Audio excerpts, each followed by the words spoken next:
Afterward, Joseph of Arimathea, who had been a secret disciple of Jesus because he feared the Jewish leaders, asked Pilate for permission to take down Jesus' body.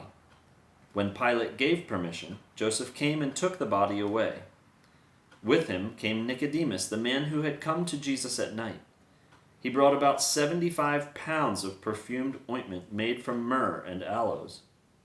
Following Jewish burial custom, they wrapped Jesus' body with the spices in long sheets of linen cloth. The place of crucifixion was near a garden, where there was a new tomb never used before. And so, because it was the day of preparation for the Jewish Passover, and since the tomb was close at hand, they laid Jesus there, and rolled a large stone across the entrance.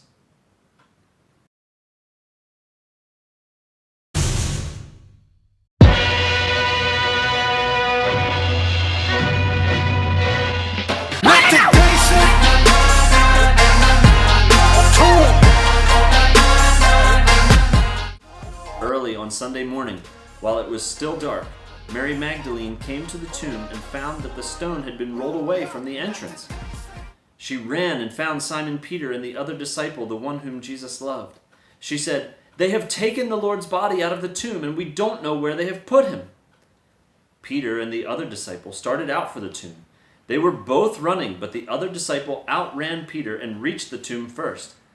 He stooped and looked in and saw the linen wrappings lying there, but he didn't go in. Then Simon Peter arrived and went inside.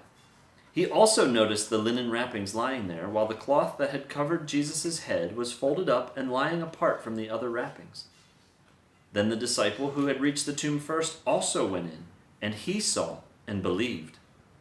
For until then they still hadn't understood the scriptures that said Jesus must rise from the dead. Then they went home. Mary was standing outside the tomb crying, and as she wept, she stooped and looked in.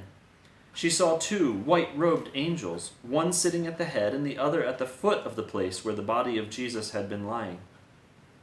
"Dear woman, why are you crying?" the angels asked her. "Because they have taken away my Lord," she replied, "and I don't know where they have put him."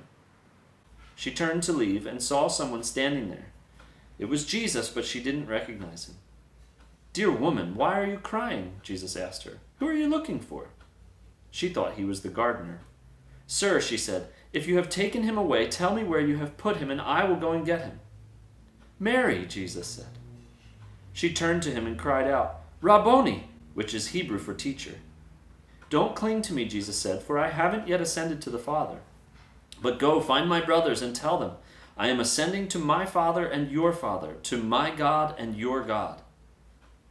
Mary Magdalene found the disciples and told them, "I have seen the Lord." Then she gave them his message. That Sunday evening, the disciples were meeting behind locked doors because they were afraid of the Jewish leaders.